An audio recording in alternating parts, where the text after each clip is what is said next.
สวัสดีครับท่านผู้ชมที่เป็นแฟนรายการฝ่าบอกกันทั่วทั้งโลกครับมือนี้พบพอกันในบรรยากาศวันเด็กแห่งชาติประจำปีพุทธศักราช 2558 ผมสุภชัยศรีลาอยู่กับพี่น้องคือเก่าเหมือนเดิมครับ เด็กหญิงรัชดาพรแก้วสนิทวัง50 ปีก่อนก็อยู่กับพี่น้องคือเก่าค่ะอยู่ในบรรยากาศวันเด็กวันเด็กมีความสุขสดชื่นโอ้ยคือหอดพักกันเนาะคันเข้าไปอยู่ใน Facebook ในไลน์หยังก็สิมีรูปเก่าๆรูปเด็กหน่อยถ้าสิเบิ่ง เอามาลงกันเด้ เบิ่งในโซเชียลมีเดียอ่าโซเชียลมีเดียคือบ่ว่าสิเป็น Facebook บ่ว่าสิเป็นไลน์ขึ้นหน้าภาพเจ้าของนี่ถอยหลังไปบ่สู่คนครับ ถอยหลังไปเพิ่นบางคนเป็นภาพน้อยๆสมัย3 ขวบ 4 ขวบ บางคนเรียนประถมบางคนไปอยู่โรงเรียนประจำอยู่ในชุดแบบสบายๆคือย้อนล้ำลึกไปในอดีตแต่ส่วนใหญ่ถ่ายเป็นภาพในอดีตเป็นภาพขาวดำเนาะค่ะแมนเป็นภาพขาวดำผมเห็นภาพอาจารย์กันหนาหักนี่ธรรมดา ผมสั่นๆแปลว่าสั่นมาตลอดบ่เคยไว้ผมยาวเลยแม่นบ่ครับเคยไว้อยู่ช่วงหนึ่งจบปริญญาตรีมาเรียนปริญญาโทเนี่ยไว้ผมยาวอยู่ช่วงหนึ่งแต่ว่ามันหนหวยไหมมันหุ่นหวยก็เลยตัดบ่ชินแต่ก็ไว้เป็นปีเด้จงยาวนี่เป็นปีแต่ว่าก็โอ้ยตัดซ้ำมันจังสบายหวีก็ได้บ่หวีก็ได้นะแม่นครับก็เลยเศร้าก็เลยใส่ไต่ไว้ผมสั้นมาตลอดพลเอกประยุทธ์จันทร์โอชานายกรัฐมนตรีบอกกับเด็กน้อยอนาคตของชาติบอกว่าความรู้คู่คุณธรรมนำสู่อนาคตนั่นแปลว่าถ้าบ่มีความรู้บ่มีคุณธรรมบ่สามารถสิมีอนาคตที่ดีได้บรรยากาศตอนนี้เป็นบรรยากาศที่พี่น้องหลายผู้หลายคนพาลูกพาหลานไปยังสถานที่ต่างๆครับขอสำคัญที่สุดอย่าลืมเขียนเบอร์โทรศัพท์เขียนสื่อผู้ปกครองยัดใส่ในเอิกไว้ไงใส่กระเป๋าอย่าไว้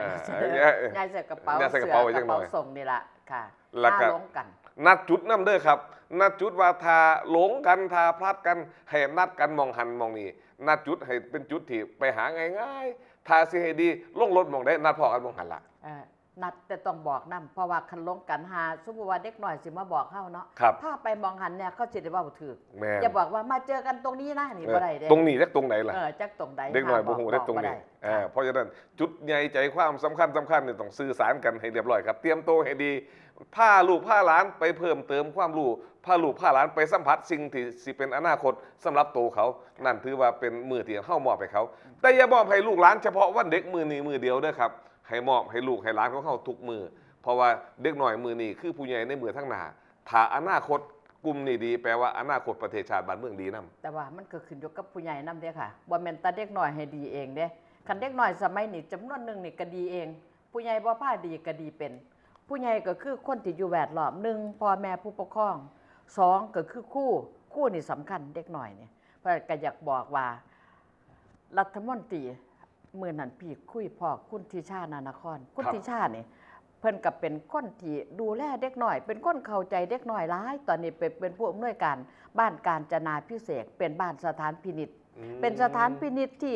ดูแลเด็กน้อยที่ศาลสั่งว่าต้องมาเข้าสถานพินิจแล้วเนี่ยบ่ใส่ใจดูแลเขาบ่มีหัวเด้มีประตูแต่บ่มีหัวมีประตูแต่บ่มีหัวค่ะแล้วก็เด็กน้อยก็บ่หนีวัดใจกันเลยแล้วก็ใส่ใจมันเพิ่นก็สิสนใจเรื่องเด็กน้อยสนใจเรื่องการศึกษาเพิ่นบอกว่าเพิ่นนี่ขอบคุณรัฐมนตรีกระทรวงศึกษาเพราะว่าเพิ่นบอกให้พวกผู้หลักผู้ใหญ่กระทรวงศึกษาเนี่ยไปเฮ็ดแผนปฏิรูปมา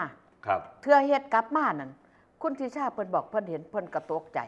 รับซะเนาะแผนนี่เล่มบักหนาหนึ่งออกมาปรากฏว่าแผนปฏิรูปของผู้ใหญ่ในกระทรวงศึกษาสิตั้งกรมอีก5 กรมสิตั้งอีก5 กรมแล้วก็สิห้อยเก่าอีกแล้วก็สิเอาอำนาจต่างๆกลับขึ้นมาพอดีทีมของคณะรัฐมนตรีเนี่ยบ่รับแผนนี้เพิ่นว่าโอ้ยขอบคุณหลายๆจะแม่นดีหลายก็อยากฝากท่านอีกเรื่องนึงก็คือเรื่องคู่จัดการดูแลเนี่ยค่ะเพราะว่าดร.สุภชัยก็บอกมาหลายแล้วเรื่องอกขสเรื่องผู้บริหารอยู่ในพื้นที่ฉันก็บอกมาหลายเทื่อแล้วเด้อค่ะเรื่องผู้บริหารในโรงเรียนประจำจังหวัดของจังหวัดกาฬสินธุ์เมื่อบ้านเที่ยวนี่เฮาก็กลับมาเมื่อวานนี่พี่น้องก็มาเว้าอีกเด้อค่ะผู้ปกครองนักเรียนก็มาเว้าอีกว่าอาจารย์พ่อเฮ็ดผิดนักเรียนเป็นพันเด้ดร.สุภชัยมาเรียกร้องมาซุ่มนุมประท้วงขับไล่1เรื่องทุจริตนี่เห็นชัดเจนล่ะ2ก็คือเรื่องชู้สาวกับนักเรียน นอนกับนักเรียนของเจ้าของนี่โรงเรียนเจ้าของนักเรียนผู้หญิงนี่ทุกปีทุกรุ่นแล้วเขาก็บอกว่าบ่แม่นมีแต่ผอผู้เดียวอาจารย์ผู้ชายคนอื่นก็เป็นขี้ไล่โพดเนาะขี้ลายโพดเรื่องแบบนี้ปรากฏว่าเทื่อสอบไปสอบมานี่สำนักพื้นที่การศึกษาก็ว่าบ่ผิดกลับมาอยู่คือเก่าเพิ่นประกาศตั้งแต่ถูกย้ายออกไปแล้วว่าสิกลับมาอยู่คือเก่าพวกผู้ปกครองกระจายคนพอกลับมาฮอดแล้วถ้าทายความจริงขนาดแมนแล้วก็บอกว่าเพิ่นนี่จังใดก็ต้องได้กลับมา1เป็นคนของนักการเมืองเก่าอดีตนักการเมือง2ขอโทษด้วยค่ะเขาเว้าเล่าเป็นผู้เว้าเองค่ะบอกว่าเป็นลูกน้องคนสนิทของคุณหญิงดร.กษมาวรวรรณ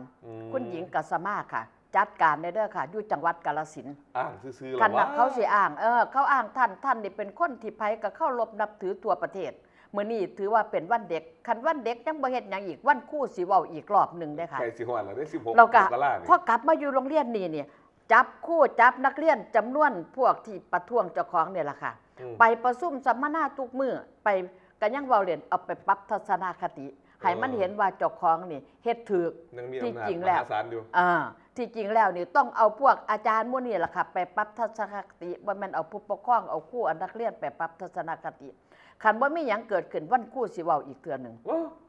เห็นสภาพตามที่อาจารย์เว้าแล้วก็อนาจใจ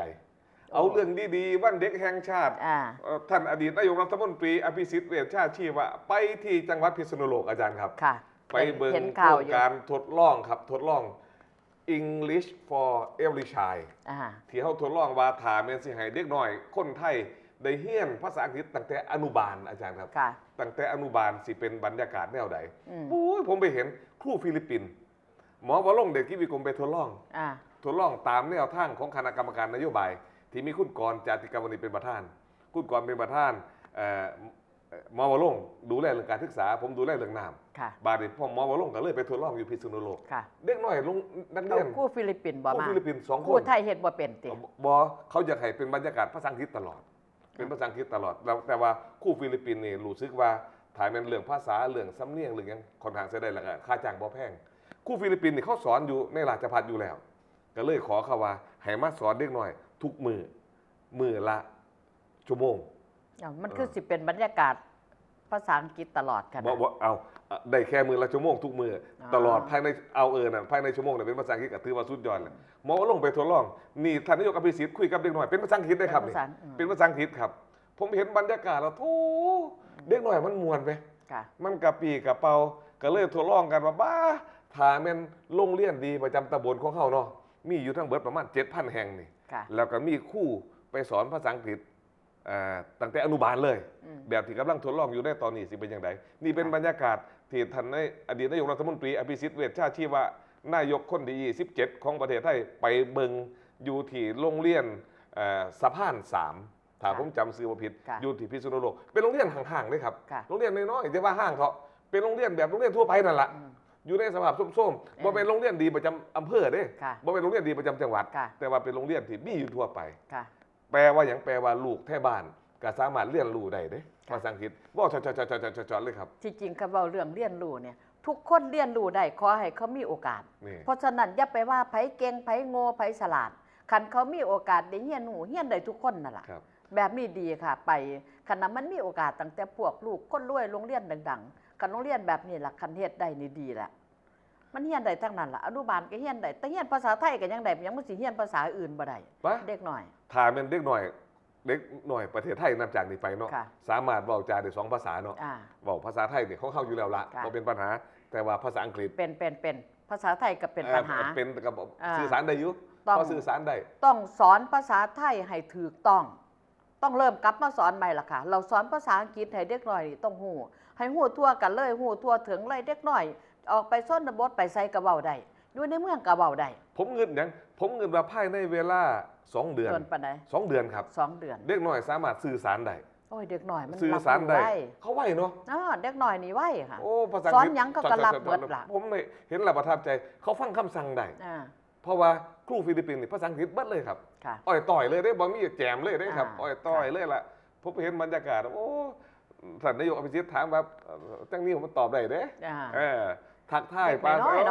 ทักทายได้สบายมากเลยเห็นจังว่าเห็นแล้วดีใจครับนี่คือบรรยากาศวันเด็กที่อยู่พิษณุโลกครับ หมอวโรงเดชคิดวิกรมเป็นเจ้าภาพอันนี้ พี่น้อง หมอบ่เป็นเฉพาะหมอเข่าเด้ อ่า เดี๋ยวนี้มาเอาเรื่องการศึกษานำเพราะว่าเป็นหัวหน้า คน เรื่องการศึกษาของนโยบายพรรค คนที่เกี่ยวกับคนเนี่ยมันสิไปเฮ็ดเรื่องเดียวบ่ได้เด้ มันหลากหลายเนาะ มันต้องทุกเรื่องเลย ครับ เพราะฉะนั้น ขอบ คันบอ ครั ก บ อยากบอกว่าคันไผมีโครงการดีๆ แบบนี้เนี่ยให้บอกมา ขอบพระคุณพี่น้อง เท่ากับ ท่านพิษณุโลกครับ ค่ะ ขอบพระคุณครูบาอาจารย์ขอบพระคุณเขตพื้นที่การศึกษาพิษณุโลกเขตหนึ่งที่เพิ่นคอยดูแลคอยอำนวยความสะดวกในการเดินทางไปเบิ่งกิจกรรมที่พวกเขาได้ทดลอง ค่ะ ให้ถือว่าเป็นการทดลอง และก็ผลจากการทดลองนี่มันสินำไปสู่การจัดทำนโยบายของพวกเขาต่อไปในอนาคต ค่ะ ท่านที่เคารพครับมื้อนี้10 มกราคม ปีพศ โอ้ย 2558 ขอ ว่าจังไหน อนุญาตในว่าเมื่อบ้านอาทิตย์วังหัน อืม เมื่อวันที่5วันที่6ก็มีการจัดงานสังสรรค์ปีใหม่ ปีใหม่ครับ ที่ส่วนดอกเตอร์ไปแล้วดอกเตอร์บ่ได้ไปดอกเตอร์ไปงานเนี่ย แมนผมติดไป พอ พิโล ดี ก ก็เลยพี่น้องก็เอาของมาให้อยากประชาสัมพันธ์เพราะพี่น้องประชาชนเฮ็ดเองทั้งนั้น อันนี้คุณสมคิดอยู่โกสุมพิสัยเนี่ย ครับ เฮ็ดมาเบิ่งได้ละเฮ็ดใส่ โอ้ อันนี้เป็นตาหักกันยังว่า โอ้บรรจุภัณฑ์อย่างดีเลย แต่ว่าก็มีอันหนึงสินำซื้อบ้านสวนฟาริดา โอ้ แต่กี้เป็นเจ้าหน้าที่ของสมาคมส่งเสริมสิทธิและความเสมอภาคเนี่ยแหละอยู่กาฬสินธุ์แล้วตอนนี้ก็เลยมีครอบครัวแล้วก็ไปเฮ็ดให้เฮ็ดหน้าที่จริงแล้วนี่อยากบอกพี่น้องประชาชนว่าเพิ่นเฮ็ดนี่มีข้าวไรซ์เบอร์รี่ข้าวมะลิแดงแล้วก็ข้าวกล้องข้าวอีหยังล่ะเขาเอิ้น หอมนิ่มบ่ หอมนิ่น ครับ ที่จริงมีบ่หลายเด้อค่ะมีที่อยู่แค่3ไร่ อืม แต่ก็เฮ็ดได้แล้วก็แพ็คจังซี่ล่ะมาขาย แล้วเพิ่นฝากมาให้คุณอภิสิทธิ์นำคันลืมเอาไปก็สิร้อยกินอยู่เฮือนนี่ ล่ะ ซื้อบ้านสวนฟาริดา โอ้ แล้วก็มีแสดงว่าพี่น้องเฮาเฮ็ดหลายเด้อค่ะ เอา อันนั้นซี่นี่ของข้าวเป็นยาทางเลือกใหม่เพื่อสุขภาพดีเอิ้นว่ากลุ่มนี่เขาไร่ซุปเปอรี่กลุ่มปั่นบุญอยู่อำเภอคลองแช่จังหวัดกาฬสินธุ์อันของวานนี่ของสารคามแล้วอีกอันหนึงน่าสนใจค่ะดร ครับ ก็คือเป็นโรงเรียนปัญญานุกูล ปัญญานุกูลเป็นโรงเรียนสำหรับสอนเด็กพิเศษของ ครับ ภาค เด็กพิเศ อี ษ สานเหนือ ครับ เด็กพิเศษนี่ทุกชนิดเด็กค่ะ ทั้งพิการทั้งแขนทั้งขาทั้งสมอง เอาไว้พิเศษเนาะ แต่ว่าโรงเรียนเนี่ยเขาสอนเด็กหน่อย พัฒนาเด็กหน่อยได้ดีเฮ็ดที่จริงเฮ็ดนี่เฮ็ดสบู่เฮ็ดสบู่เฮ็ดแชมพูแล้วก็สบู่เป็นก้อนนี่ก็เฮ็ด อืม ค่ะ แล้วก็เอามาให้แล้วก็ปลูกผักปลอดสารพิษเด้ ภายในโรงเรียนของเขา อยู่ในโรงเรียนถามว่า ครับ ขายบ่ขายน้ ขายน้ำ ำสิตั้งร้านขาย ก็เลยโฆษณาเรียกภูมิกาฬสินธุ์ อืม โรงเรียนนี่ล่ะค่ะเฮ็ดเป็นวิถีอีสานระหว่างเดือนตุลาสมเด็จพระเทพก็เสด็จไป แล้วเพิ่นก็ไปเบิง ครับ มีสำนักปฏิบัติธรรมของเด็กน้อยนักเรียนเด้ อืม เด็กน้อยนักเรียนที่สมาธิที่ไผก็ว่ามีปัญหานี่ เป็นเด็กพิเศษนี่สามารถนั่งสมาธิได้เทื่อละ5นาที โอ้โห โอ้แต่ผู้ใหญ่ก็ยังนั่งยากได้หานา บืน ที อยู่ได้หานาทีบืนอยู่ได้ ค่ะ แล้วก็คุยหัวเรื่องเรียนกีฬาเราพี่ก็ขอรับบริจาคไป เด็กน้อยเขาอยากนั่งชิงชา ครับ หูจักก้มเด้ไปถามหนูทำอะไร รอจะเล่นชิงช้า แล้วทำไมหนูไม่ไปเล่น ให้น้องเล่นก่อน โอ้ เขาสอนได้ขนาดนี้ไหม เก่ง พี่ก็เลยบอกว่าขนาดกับมาระดมทุน รับบริจาคในไล่ของหมูนี่แหละกับทั้งของพักน้ำแน่แต่กับพี่น้องเฮาอดีตสเศร้าเฮาก็สนับสนุนทุนมาไปให้เขาซื้อแล้วก็พวกหมูอยู่เคมะละบริจาคหลายเนี่ยสำหรับให้ไปมอบเงินให้แล้วก็ไปซื้อชิงช้ามาให้เด็กน้อยเล่น ครับ ตอนนี้กำลังเฮ็ดเรื่องกำลังหาซื้ออยู่คันซื้อแล้วก็สิถ่ายรูปมาให้พวกผู้มีจิตศรัทธาเมื่อรุ่นจะได้รับบริจาคใหม่ ผมเห็นเขาแนวนี้คือพ่ออยู่พิษณุโลกครับ อ่าน อกจากไปโรงเรียนไปตามโครงการ ค่ะ English for Every Child ค่ะ เขาหมอว่าลงแล้ว อ่า เข้าไปเบิงกลุ่มผู้ผลิตเขา ค่ะ เขาปลอดสารพิษแบบนี้แหละครับ ค่ะ อยู่ที่พิษณุโลกคือกัน เป็นเพื่อนเฮ็ดลงสี อ๋อ แล้วก็จัดจำหน่าย ค่ะ หมอว่าลงก็เอาเข่าที่เฮ็ดได้จากกลุ่มเกษตรกรนี่แหละ ค่ะ ไปขายให้กับโรงพยาบาล อ่า เพราะว่าโรงพยาบาลปกติเขาซื้อเขาอยู่แล้ว แม่น บ่ครับ แม่น ซื้อให้คนป่วย ค่ะ ซื้อให้ ค่ะ คนที่เขาดูแลภายในโรงพยาบาล โรง น่ะ พยาบาลโรงเรียนหมื้อนี้ โรงพยาบาลกับซอยสื่อ ค่ะ ผมก็คือพอว่าถ้าใส่กระบวนการแนวนี้เขาน่าสิสามารถระบายได้ แมน แล้วก็นอกจากหันไปสหกรณ์ ค่ะ ไปสหกรณ์เป็นสหกรณ์แห่งแรกของประเทศได้ครับ อยู่ที่พิษณุโลก ค่ะ เป็นสหกรณ์วัดจันทร์ อ่า อายุสิครบ100 ปีปีห อ๋อ น้า แมนซื้อนี่เป็นซื้อสหกรณ์ดั้งเดิมอีหลี ดั้งเดิมเลย ค่ะ สิครบ100 ปีปีหน้านี่ ค่ะ โอ้ยจังมาไปเห็นบรรยากาศหลายๆบรรยากาศ เข้าไปในตลาดพิษณุโลก ขอบคุณพ่อค้าแม่ขายในพิษณุโลกครับโอ้ยอาจารย์ใจมันมวนครับกาแฟเฮียกิมเนี่ยดูแลดีขนาดเลยพ่อค้าแม่ขายย้อนเพิ่นเอาว่าจักกล้วยตอกกล้วยเตี๋ยวว่าจะมีอย่างคนไม่กินครับกินน้ำกับบ่ท่านกินบ่ท่านโอ้ไปห้ามผมจำได้ปาติมะมั่งเป็นแฟนพันธุ์แท้ของประชาธิปัตย์อยู่ในหันขายผ่าเอาโอ้ดังกันนาหักครับอันนั้นก็เอาผ้าให้ซอกันนาหักนี่เป็นแนวขนไห่ครับบอจักขนมเค้กโอ้บรรยากาศสดชื่นครับนี่คือความผูกพันที่พวกเขาเป็นวาซิมีสภาหรือบ่มีสภาแต่ว่าความผูกพันระหว่างพวกเขากับพี่น้องประชาชนนี่เหมือนเดิมครับต้องดูแลพี่น้องประชาชนกันเบาถึงพวกเขาพวกนี่แล้วเนี่ยสมัยคุณอภิรักษ์โกษาโยธินเป็นผู้ว่ากรุงเทพมหานครพี่ก็เป็นที่ปรึกษาพระกันเฮ็ดได้ค่ะสิเฮ็ดโครงการให้กทมนี่เพราะว่าทั้งนอกออกไปเนี่ยมันสิเป็นพื้นที่ยังเป็นชนบทนะแม่ครับแล้วก็สิให้กทมนี่ผลิตอาหารปลอดสารพิษเลี้ยงเมืองกรุงเทพแล้วก็ใส่คำขวัญว่าอาหารเลี้ยงเมืองอาหารเลี้ยงเมืองแล้วก็เป็นบ่ต้องส่งไปทั้งนอกเลยขายนี่ล่ะขายให้พี่น้องประชาชนขายให้โรงพยาบาลให้โรงเรียนกทมตั้ง400กว่าหม่องเขาบอกว่าเฮ็ดยากเพราะว่ามันมีคนผูกขาดบอกผูกขาดก็ไม่ยังขัดเป็นนโยบายตอนนี้กระตัดที่อย่าให้มันผูกอย่าให้มันผูกแมนเพราะตอนนี้นี่มันเป็นกระแสทั่วไปน้ำค่ะเรื่องของอินทรีย์เรื่องที่บ่มีสารพิษนี่เพราะฉะนั้นกทมดร.พุทธดีตามไทยเป็นรองผู้ว่าก็กำลังฟื้นสิเฮ็ดโครงการนี่แหละค่ะอาหารเลี้ยงเมืองคนกรุงเทพค่ะกทมจริงๆก็เฮ็ดหลายเด้พิษเขาพิษพักเขตลักซี่นี่ผมอยากนั่งอาจารย์หนุ่มวะผมอยากตอนนี้มันสิเป็นคอนโดไปเบิดแล้วนะหน้าสิลดลงหน่อยแล้วเฮ็ดเป็นบ้านจัดสรรเฮ็ดเป็นคอนโดเฮ็ดเป็นอีหยังต่อยังแล้วมันเลยกลายเป็นว่าถ่ายมันสิเอามาเลี้ยงเมืองเอาอาหารจากพี่น้องอีสานเอาอาหารจากพี่น้องมานำก็ได้แต่ว่าคันผลิตในกรุงเทพนี่เลี้ยงเมืองบ่ต้องขึ้นออกไปขายทั้งนอกก็ขายอยู่ในนี่เขตลักซี่นี่ค่ะดาดฟ้าเขาเนี่ยเขาเฮ็ดปลูกผักปลอดสารพิษมาเป็น10 ปีเลยเนี่ยพี่ได้กินประจำเพราะอยู่เขตลักซี่ใกล้พี่น้องที่เคารพครับ10 มกราเรื่องเล่าในอดีตเราเพื่อให้พี่น้องได้ฮู้ถึงความเป็นไปเป็นมาจักน้อยครับมื้อนี้ปีพศ2489 2489สหประชาชาติจัดประชุมสมัชชาใหญ่เทื่อแรกอยู่ที่ลอนดอนโดยมีภาคีต่างๆเข้าร่วมประชุม51ชาติปี2489เป็นปีเดียวกับที่ตั้งพรรคประชาธิปัตย์ครับแล้วก็มื้อนี้เป็นวันคล้ายวันเกิดพระราชวรวงศ์เธอกรมหมื่นพิทยาลงกรณ์ซึ่งถือว่าเป็นปราชญ์และก็เป็นบิดาแห่งสหกรณ์ไทยครับเราถึงสโมสรสหกรณ์วัดจันทร์จังหวัดนี้เนาะแม่นครับกรมหมื่นพิทยาลงกรณ์นี่แหละครับเป็นผู้ที่ตั้งสหกรณ์เป็นเทื่อแรกจนกระทั่งได้ชื่อว่าเป็นปราชญ์และก็เป็นพระบิดาแห่งสหกรณ์ไทยแล้วก็มื้อนี้เช่นเดียวกันครับเป็นมื้อวันเกิดของนักมวยชื่อดังผู้หนึ่งครับชื่อว่าจอร์จโฟร์แมนครับจอร์จโฟร์แมนผู้หนึ่งโอ้บ่ธรรมดาเลยครับแต่กี้นี่ปีนี่เป็นคนเบิ่งมวยแต่เด้ส่วนหลายกีฬากันมาจากต่างประเทศแต่กี้มันส่วนหลายมันเป็นมวยเนาะต้องเป็นมวยฟุตบอลมันบ่ทันได้มีโอ้ยนางเบิ่งแต่กี้เดี๋ยวนี้เศร้าละเฒ่าละข่าวต่างประเทศครับอดีตผู้ว่าเวอร์จิเนียถูกโทษจำคุก2 ปีคดีทุจริตครับนั่นแปลว่าสหรัฐอเมริกาเข้มงวดกันเขาเหลือเกินครับในขณะที่เข้มงวดกันคืนนี่บ้านเฮาก็มีคดีเรื่องปล่อยปละละเลยให้มีการทุจริตอยู่ในสภาซึ่งจักน้อยอาจารย์รัชดาพรสิยาวให้พี่น้องได้ฟังครับน้ำกันศรีลังกาเลือกตั้งประธานาธิบดีเลือกตั้งไปแล้วครับปรากฏว่าอดีตประธานาธิบดีแพ้ลาภคาบครับแพ้ลาภคาบได้ประธานาธิบดีผู้ใหม่ของศรีลังกาถ้ามีการเปลี่ยนแปลงในทางการเมืองแนวนั้นนี่บ้าทั้งศรีลังกาซึ่งเดิมที่มีเรื่องกบฏทมิฬอีแลม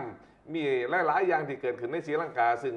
ประสบปัญหาค่อนข้างหลายแหละครับในศรีลังกาเพราะว่าสิเป็นเรื่องปัญหาความแตกต่างระหว่างคนรวยคนจนปัญหาความยากจนคนแข็งของพี่น้องประชาชนเป็นโดยเฉพาะอย่างยิ่งปัญหาความแตกแยกของเผ่าต่างๆในหันของกลุ่มต่างๆในหันหลังจากที่ได้ประธานาธิบดีคนใหม่แล้วศรีลังกาสิขับเคลื่อนเป็นอย่างไรฝ่าบอกกันสิเอาเรื่องเล่าต่างๆมาเล่าให้พี่น้องได้หูเป็นระยะว่าเรื่องปัญหาสำคัญพี่น้องที่เคารพครับมื้อนี้ต้องบอกว่าสิ่งที่พี่น้องติดตามตลอดระยะเวลาเบิดมือตั้งแต่เช้ามานี่คือบรรยากาศของงานวันเด็กครับเก้าอี้ที่คนอย่างนั่งที่สุดคือเก้าอี้ของนายกรัฐมนตรีก็ทุกปีละเด็กหน่อยไปเขาคิ้วกันอย่างนั่งเก้าอี้นายกรัฐมนตรีเช่นเดียวกันครับปีนี้ก็บ่ต่างจากปีก่อนๆครับ เด็กหน่อยไฟฟันเหลือเกินมาบ้าคันไหนว่างกดลงไปใส่เก้าอี้ตัวนี้จะเป็นสีมีแห้งแล้วก็เก้าอี้ตรงนี้เป็นเก้าอี้ผู้บริหารสูงสุดของประเทศครับคือเก้าอี้นายกรัฐมนตรีเด็กหน่อยทุกคนไฟฝันผมถือว่าถ้าเด็กหน่อยไฟฝันเป็นจุดเริ่มต้นที่ดีครับในขณะที่เป็นจุดเริ่มต้นที่ดีไผมานั่งเก้าอี้ตรงนี้ต้องพร้อมให้เข้าตรวจสอบถ้าเข้ามาตรวจสอบแล้วเขามาดำเนินการต่างๆเพื่อให้เป็นไปตามกระบวนการเพราะว่านายกรัฐมนตรีเป็นบุคคลสาธารณะสีมามาอ่างบอกว่าจะมาตรวจสอบจะมากล่าวหาบ่ได้ได้ครับบ่ได้ครับ ถูกถอดถอนถูกถอดถอนมา3 ครั้งจนไม่มีเก้าอี้จะเหลือให้ถอดถอนแล้วนะคะบ่มีสิทธิ์อุทธรณ์ฎีกาครับคุณหญิงลักษณ์ชินวัตรครับถ้าคุณเลือกนั่งเก้าอี้ตรงนี้คุณบ่มีสิทธิ์สิมาใส่ว่าทากรรมในการเว้าจาเพื่อเบี่ยงเบนประเด็นที่เขาบอกว่าคุณปล่อยปละละเลยจนกระทั่งเหตุให้เกิดความสูญเสีย600,000-700,000 ล้านอย่ามาใส่ว่าทากรรมบอกว่า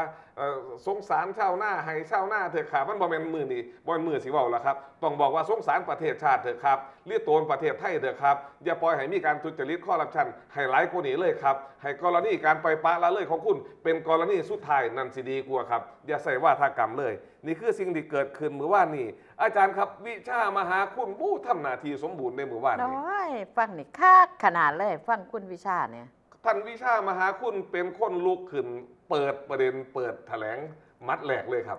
พอเปิดแถลงมัดแหลกเว้าจามาว่าเป็นอย่างไรคือปล่อยปละละเลยปปชมีหนังสือไปจักฉบับสิอ้างว่าบ่หูบ่เห็นบ่ได้เพราะว่ายิ่งลักษณ์ชินวัตรเป็นประธานคณะกรรมการนโยบายเข่าแห่งชาติปปชเว้าไปเทื่อที่1เสยท่วงเทื่อ2เสยท่วงเทื่อ3เสยคือสิเสยคักเสยแน่นะหมอว่าลงเด็ดกิจวิกรมอภิปรายบ่ไว้วางใจในสภาผู้แทนราษฎร2 ปีเสย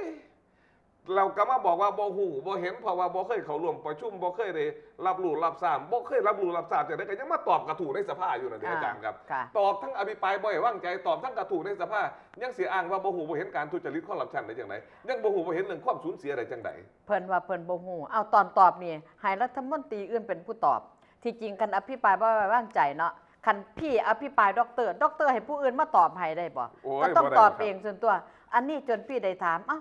เขาเจ้าก็ว่านายกคือบ่มาขันมาฮอดย่ำใดลุกขึ้นบอกแต่ว่าที่อภิปรายจะขออนุญาตให้รัฐมนตรีช่วยกระทรวงพาณิชย์ตอบให้นะคะจนพี่ได้ถามมานี่มาเพื่อมามอบหมายให้คนอื่นตอบให้ใช่ไหมเนี่ยทำไมไม่ตอบเองจนได้ถามไหมที่จริงว่าอยากถามดอกแล้วตนเล่าอยู่เลยแต่ว่าโอ้ยกะขี้ร้ายโพดมันรีตนบ่ได้หรอกครับอาจารย์ครับมันต้องรีตนประเทศแมนรีตนประเทศที่มีผู้นำแบบนี้ขอโทษประเทศที่มีนายกรัฐมนตรีแบบนี้ขอโทษลังเถือกกะหลงเลือตนอยู่เพราะว่าบ่ฮู้จักยังอันนี้สิมาคือกันที่เที่ยวอาทิตย์วังหันเขาบอกว่าให้พี่น้องประชาชน SMS เข้ามาท่ายเบิ่งกันน่ะว่าเล่าสิมาหรือบ่มาเพราะว่าเฮาฮู้ว่าบ่มีปัญญาเราว่าสิมาหรือบ่แต่ที่มานี่โอ้ยเพิ่นเว้าอย่างขึงขังว่ามาเพราะหยังเพราะบ่ต้องมาตอบโต้กับไผบ่ต้องมาตอบคำถามไผมาฮอดอ่านอย่างเดียวแล้วพี่น้องบ่ฮู้สมัยนี้มันใช้เทคโนโลยีเด้กับพี่น้องบ่ต้องเอาโพยกระดาษมาถืออ่านคือตะเก่าเด้เลี้ยวเบิ่งอยู่ในจอนี่มันสิแลนให้อ่านเพราะฉะนั้นตาบ่กระพริบเด้ค่ะเงยขึ้นกระฟ้าวก้มลงเงยขึ้นกระฟ้าวก้มลงเพราะว่ามันสิต้องอ่านจากนี้บ่มีหยังเลยก็ลองไผไปถามแม่มองดีว่าจังได๋นี่ตอบบ่ได้มื้อวานนี่มีหลายๆประเด็นที่น่าวิพากษ์วิจารณ์ต่อน่าสิหยิบยกมาเว้ามาจาเพื่อบอกกับลูกๆหลานๆอนาคตของชาติซึ่งเป็นเจ้าของวันสำคัญมื้อนี้คือวันเด็กคนที่มักไปนั่งเก้าอี้นายกรัฐมนตรีคนที่ใฝ่ฝันอยากเป็นนายกรัฐมนตรีเขาจับจ้องถึงการทำงานของนายกรัฐมนตรีทุกคนโดยเฉพาะอย่างยิ่งคนที่ถูกถอดถอนมือว่านนี่คือยิ่งลักษณ์ชินวัตรวันที่เก่าถอดถอนเป็นอย่างไรเก้าอี้ตัวนี้มีความสำคัญแนวไหนประเด็นสำคัญที่อยากเอามาบอกมาจาจักน้อยคอยติดตามว่าพักอีกแล้วประเด็นบ่งไหนครับพักอีกแล้วว่ะ